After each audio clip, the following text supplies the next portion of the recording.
Um,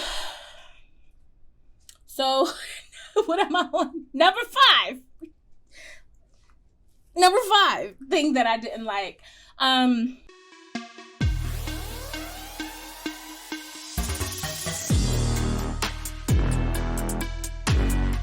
Hey y'all, welcome back to another episode of What You're Reading with Athena. I'm your host, Athena Hernandez, writer, blogger, and your book-obsessed best friend.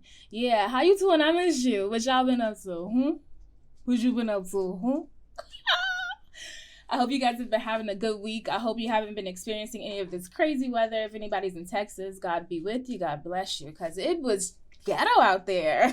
Y'all was ghetto as hell for a little bit, but really, seriously, all jokes aside, I hope everyone is doing all right. We're getting a lot of snow and whatnot here in New York, but we're making it through. I'm just looking forward to spring. Spring come. We need you. Okay?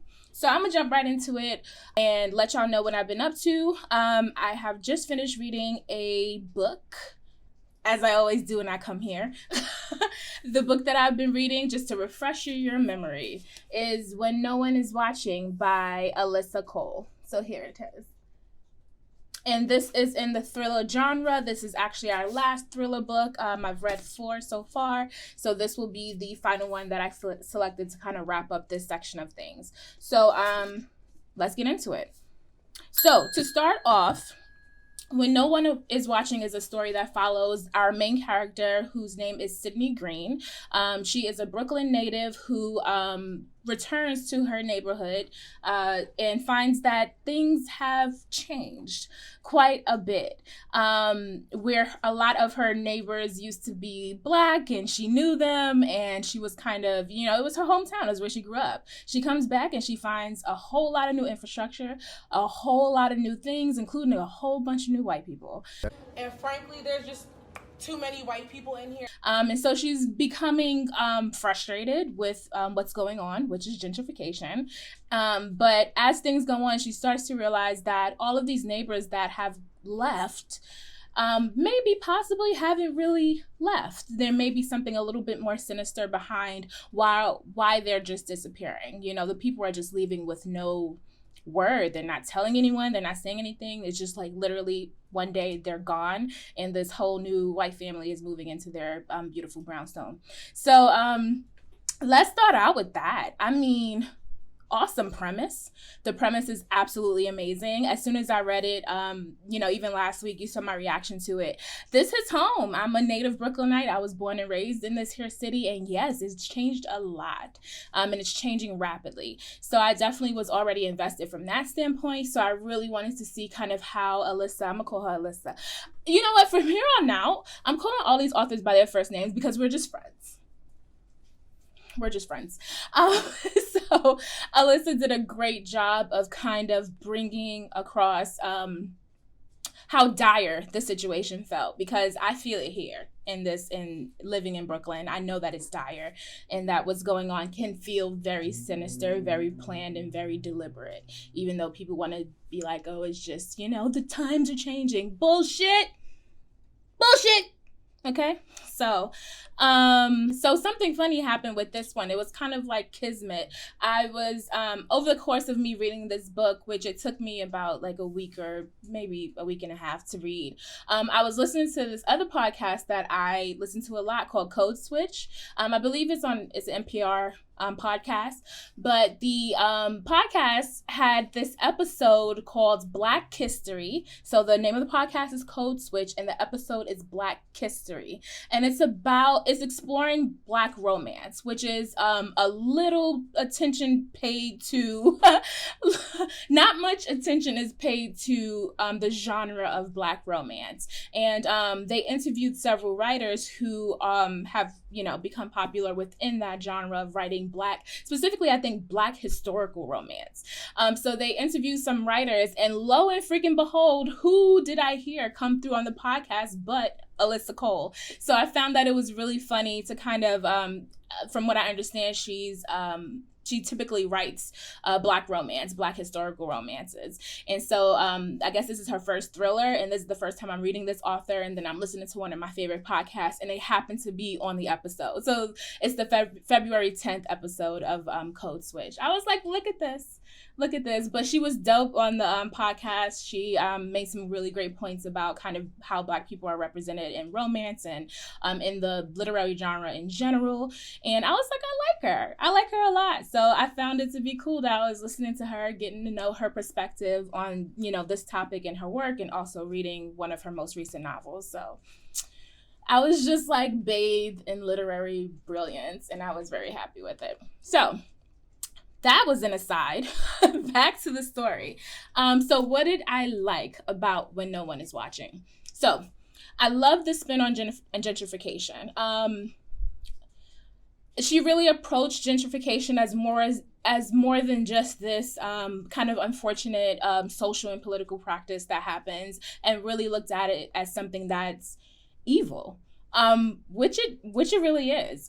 So I know that a lot of people feel that way from my personal experiences, but to have it really be so evil that it could be a premise of a thriller novel, I was like, okay, we're sitting in it. That's yeah, it's when you think of what's happening, kind of these families living in these places for generations and generations, and then all of a sudden having an influx of people who I guess deem it important enough to pay attention to now, but instead of just infusing the neighborhood with funds or resources or whatever that may be needed for the people there to kind of thrive and for it to be great. It's like, we'll make it nice, but we'll only make it nice if you leave. We need you to leave and not be able to reap any of the benefits from the wealth, the influx of wealth and everything like that. So gentrification, first of all, is a word that I've heard thrown around a lot, and I kind of course, had an idea of what it is, but I never looked into the specific definition of what gentrification actually is. So I could tell you what it feels like, I could tell you what I've experienced in it,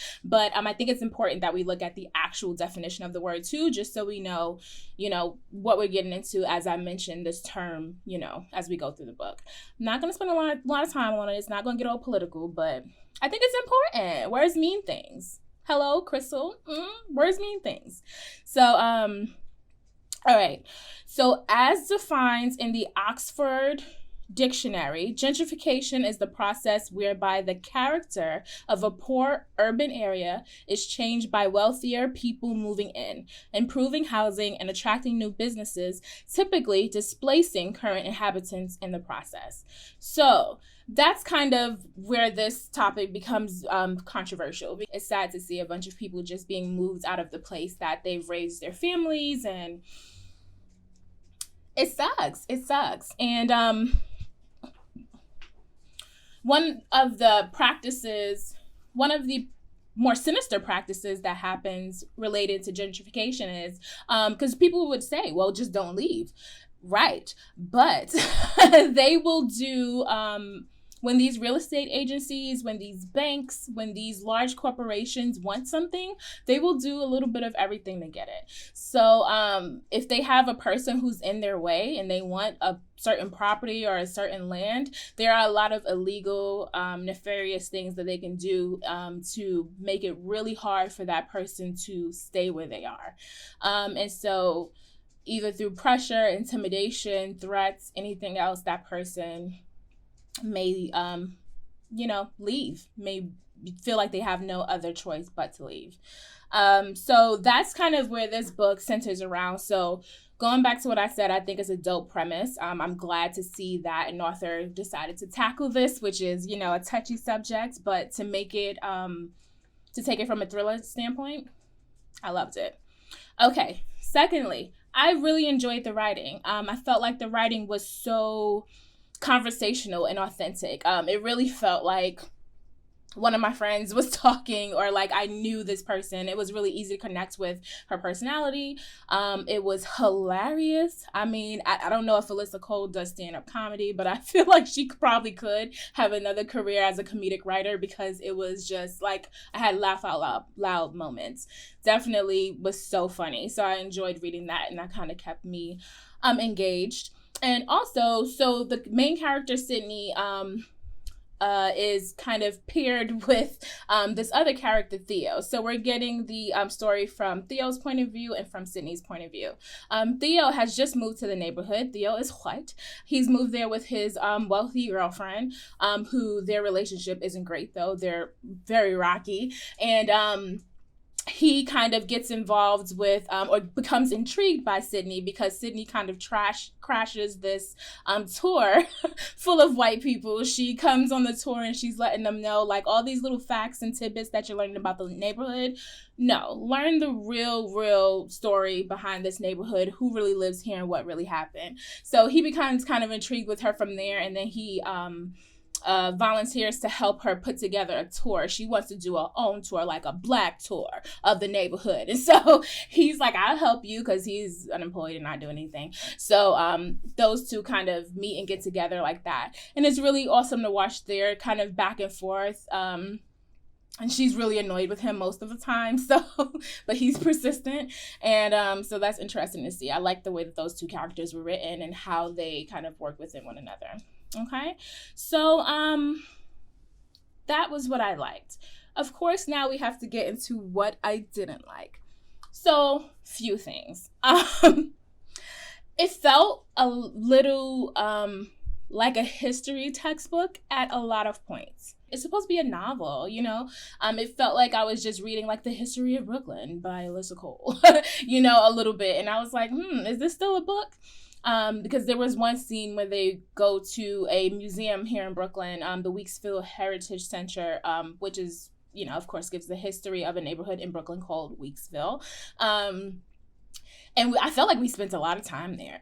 I felt like we were, like, literally, the way she wrote it, it was kind of like you were on the tour with them. And so you were getting all this historical information as they were getting it. And while I just thought it was too much. Enough already. I don't think we really needed all that to kind of, it didn't help me to better understand kind of what was happening or what was going on. I think Sydney had already done a good job of telling us how, you know, these changes happened and what she's been seeing in the neighborhood and how she grew up versus how it is now. I didn't think all of that was necessary. It definitely got a little bit too much in the weeds, and I was like, oh, pull back. So that was a thing. Second thing, this is supposed to be a thriller novel. I literally was not scared or had any sense of anxiety at any point in this book. I just didn't. When you have a thriller, I expect to be thrilled. I expect to be scared. I expect for things to be happening that I can't quite, you know, wrap my head around or don't know what to do with. And I didn't feel like that happened. And that kind of leads me to my third point of what I didn't like. And it was that the comedy, the levity, and the way that she wrote, I think it took away from a lot of the tension. And I don't think that was a good thing. I think thrillers thrive on tension. You're supposed to be building tension and building anxiety. So when you throw in a joke, it breaks that. And it's like, haha, now we're out of it again. And I'm not really taking this topic or this situation as seriously as I should be. I mean, we're talking about gentrification. We're talking about people being stolen out of their homes, awful things possibly happening to them. But then we have this like joke in the middle of it between Theo and Sydney. And I'm like, how serious am I supposed to take this? Am I really supposed to feel some type of way? Because I don't. So that was a really tough point to get through. What am I on? I think I'm on point 4. It was also too much of the typical like white person, black person, how we're different, jokey jokes that are really played out to me. I'm kind of tired of hearing about them. Like there was a lot of talk of the white people wearing like Lululemon and drinking kombucha and stuff like that, and yoga studios popping up. And it's like, okay, like, okay. I feel like comedians have been doing these types of jokes and we've been hearing this in our rhetoric for so long. So to read it again, like, we get it. White people and black people have some major differences in the way that we live. But it was a lot of that, you know. I think she mentioned, like, you know, white people like not washing their legs at one point. Like, all those things that come up, it was just like, ugh. It cheapened it a little bit to have like gentrification is a deep study, and I feel like those things were very like surface level. It's the surface level shit that we all joke about and like, and I didn't really want to see it in a novel that's supposed to be kind of exploring the sinister side of a topic like gentrification. So that.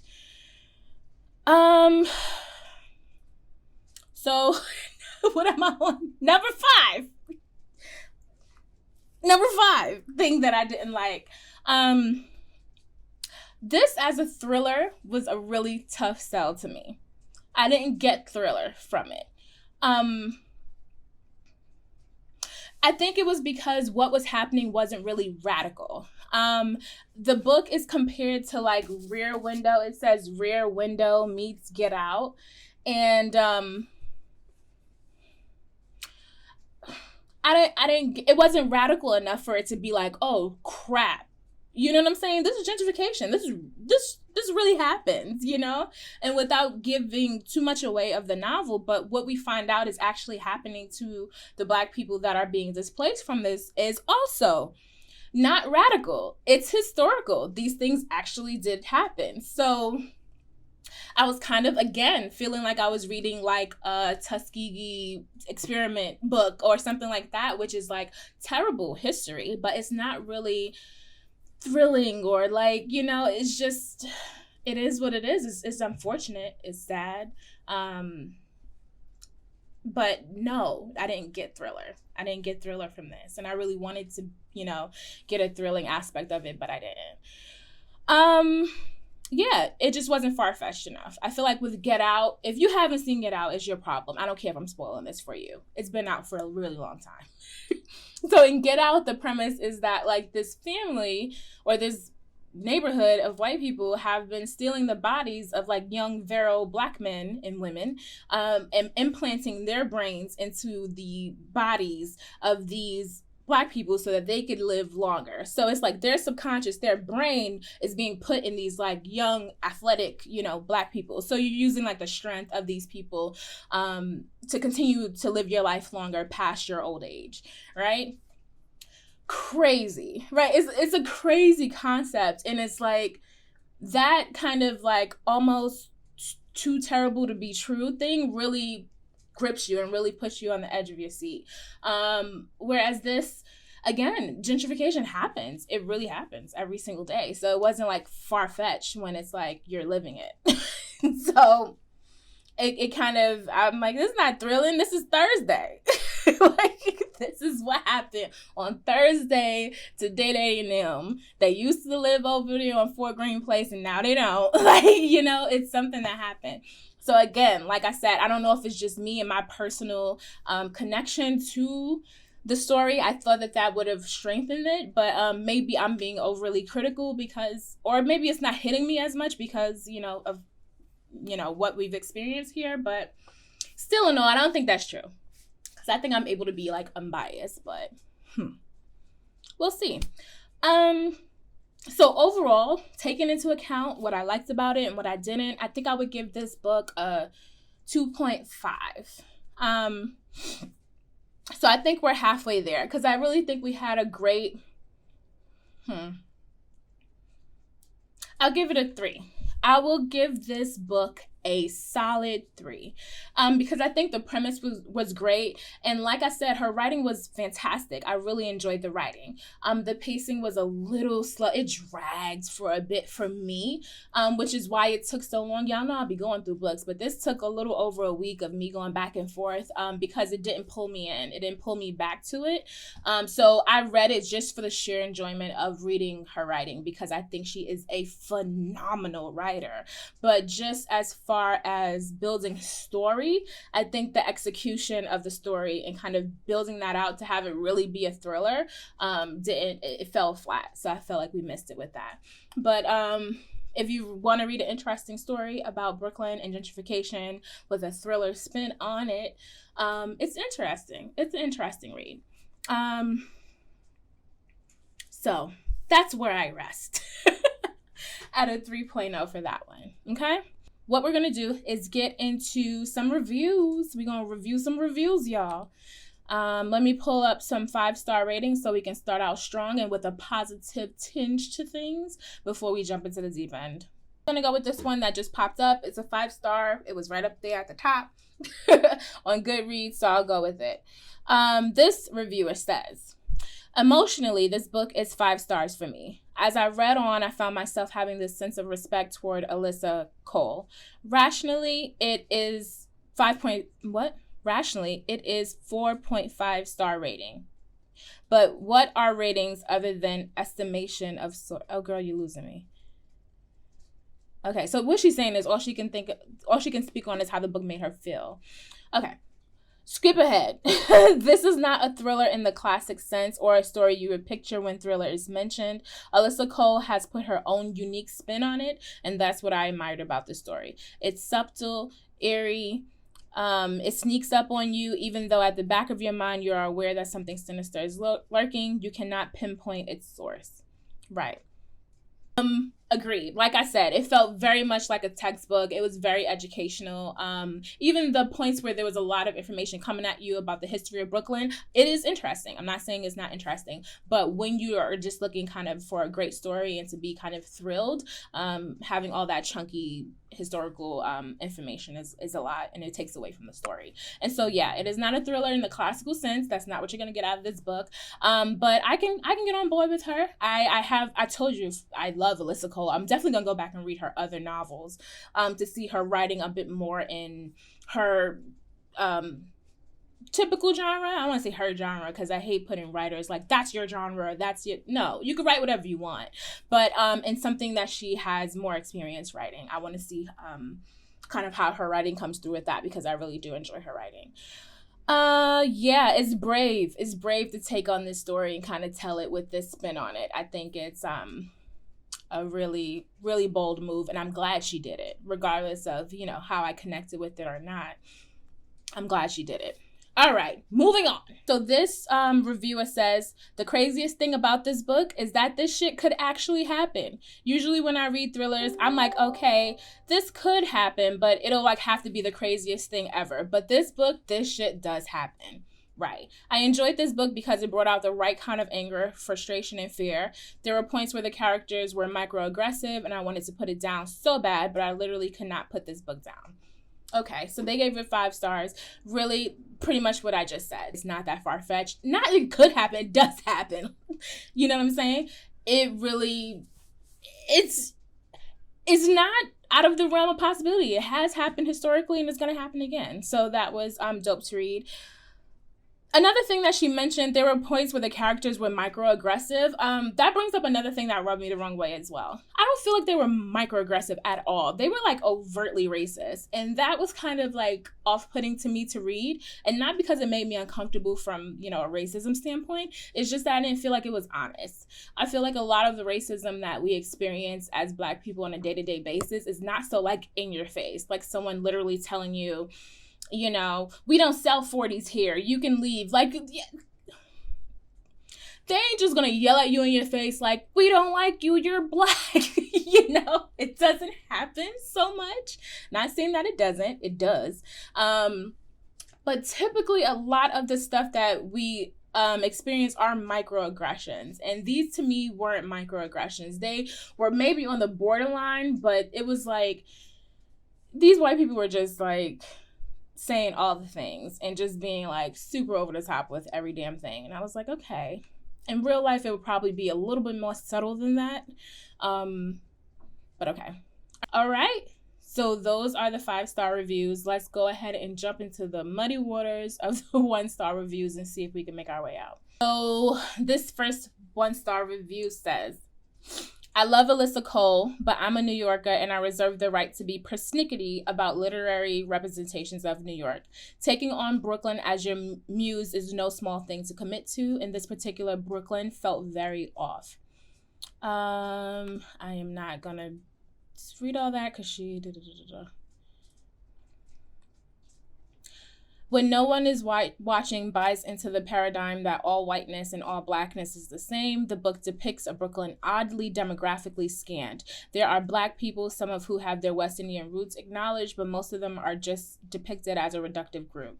Then there are white people, all of whom are clueless or ruthless, cop-loving transplants from the suburbs. I think one unnamed East Asian person is mentioned one time. Right. It felt like a cop-out to write about New York, but then make up a fictional neighborhood for it. People were praising Cole's read. This is long. I'm not going to read this. Hold on. It is several paragraphs, y'all. Whoa, sis. Whoa.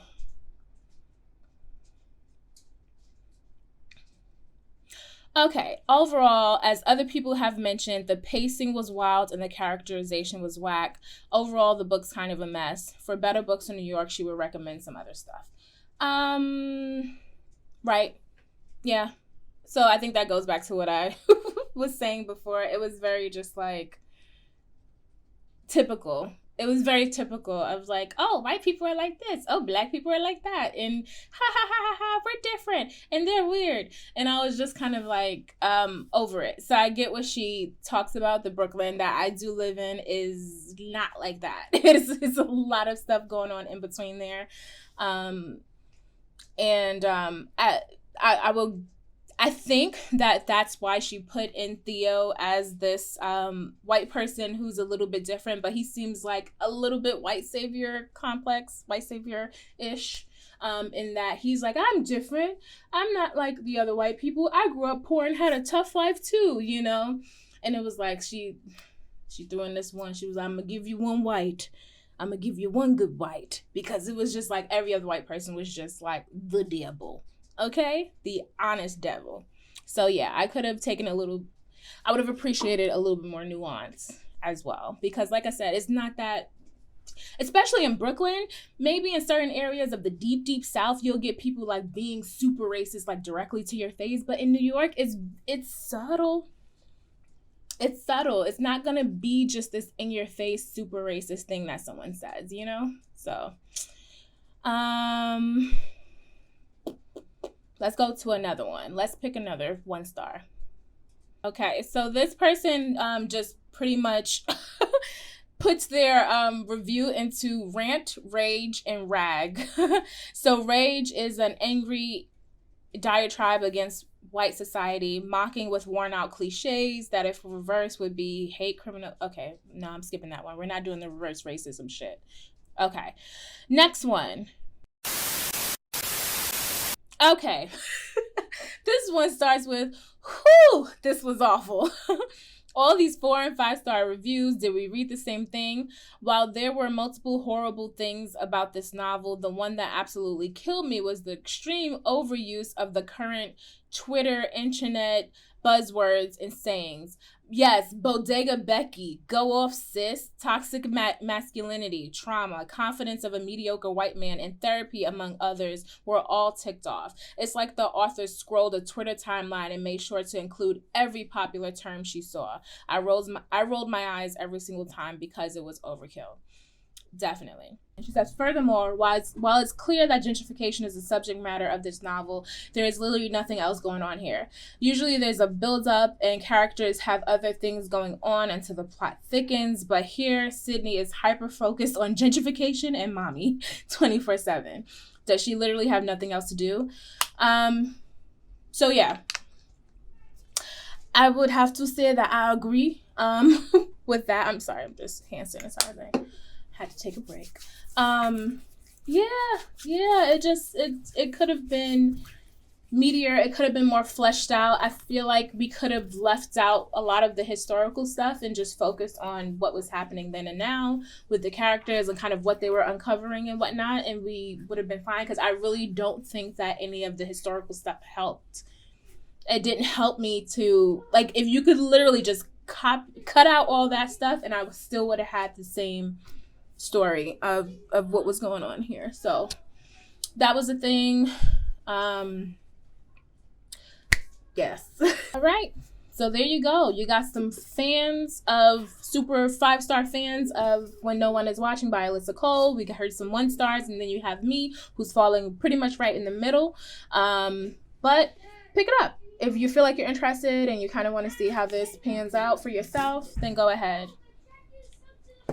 My daughter literally sounds like 500 kids. It's just her. She's just one person, just in case you were wondering. Somebody come get her.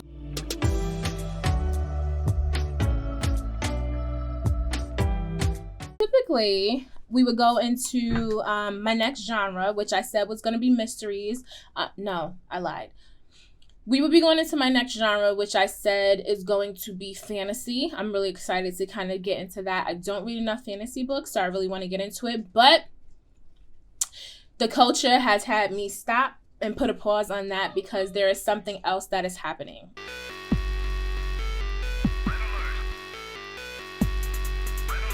Okay, so this book, The Coldest Winter Ever by Sister Souljah, I'm sorry. I put the hard ER on her, my bad. I didn't mean to put the hard ER. Sister Souljah, this book came out, Lord, I probably should have looked, but maybe like 20 years ago, and it was amazing. This book, along with Fly Girls by Omar Tyree, made me want to be a writer. It was the first time that I really saw some books about like Black people and Black life that wasn't about like the civil rights movement or slavery or anything along those lines. And I was completely intrigued. I loved her writing. It was an amazing story. And so this is very popular in Black circles. I don't know if white people read this, but Black people love this book. It's been around. And so she wrote this book 20 years ago, left us with this amazing little literary nugget, and then just walked away. She wrote other books, but we were like, what happens, you know? Really wanted her to do like a sequel, a follow-up, and she just didn't. And left us there until now. So I pre-ordered the second book. It's finally coming out in the year of our Lord 2021. Sister Souljah is releasing part 2 of The Coldest Winter Ever. The book is called Life After Death, and it is dropping on March 2nd, I believe. I already pre-ordered it, so it should be here next week, and I'm so excited. So like I said, this was, I read this 20 years ago when I was a teenager. So while I remember how amazing it was and how the characters were, I really need a refresher. I mean, it's been 2 decades, okay? It's been 2 decades. I have to read this again. So I'm going to pause on reading new books, and I'm going to reread The Coldest Winter Ever by Sister Souljah so that I can be fully, you know, back in the story for next week when my pre-ordered book, the sequel, arrives, and I can jump into that. So everything else is going to have to wait until I see what happened with Winter and Midnight and where things are and all that. So, all right, girls. So that's what I'm going to do. Have you read The Coldest Winter Ever by Sister Souljah?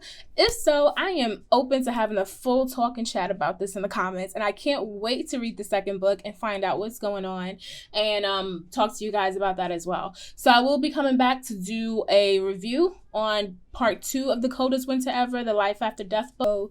After I'm done with this book, then we'll move on to the fantasy novels, but this is history. This is historic. We got to stop for it. We have got to stop for it. All right. So I am going to read you the synopsis of Life After Death because I'm still going to get my dramatic stuff on. You know, I still got to do what I got to do. So here we go.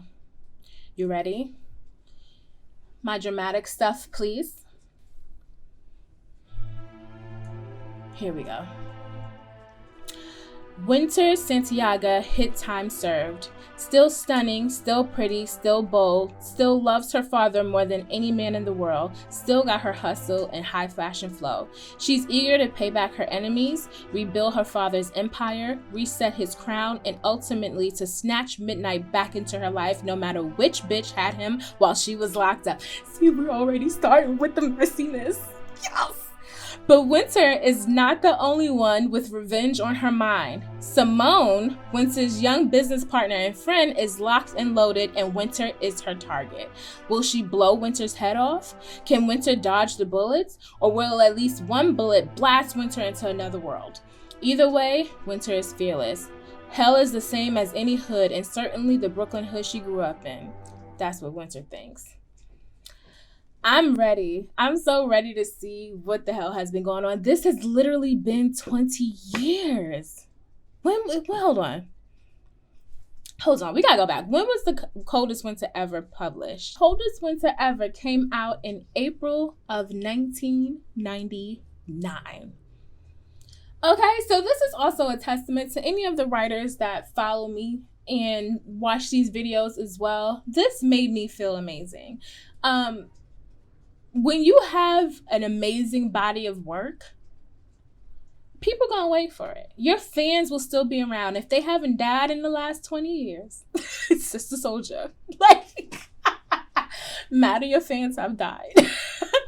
But if they're still got breath in their body, they will be around to pick up this book. So here I am reading this in the early 2000s. And here I am, a grown woman with 2 kids, waiting for the sequel to this to come out. And I'm so excited to read it. So I think that's a huge message to any writer out there. We sometimes feel like you have to put books out every 5 months, every 6 months in order to stay relevant. And it's like, no, give people some good stuff and they will wait about 2 decades for the next part if they need to. Okay? So looking forward to it. If you've read the book, drop a comment below so we can chat it up. If not, go out and cop it. You could read it and be ready for when the sequel comes out so we can discuss. And I'll talk to you guys then, okay? This was fun. I love you. Stay safe. Read great books. And make some recommendations to me as well. If you think there's some books that I should read in this coming year or what genre I should jump into after this fantasy one, let me know, okay? So I'll talk to y'all soon. Bye.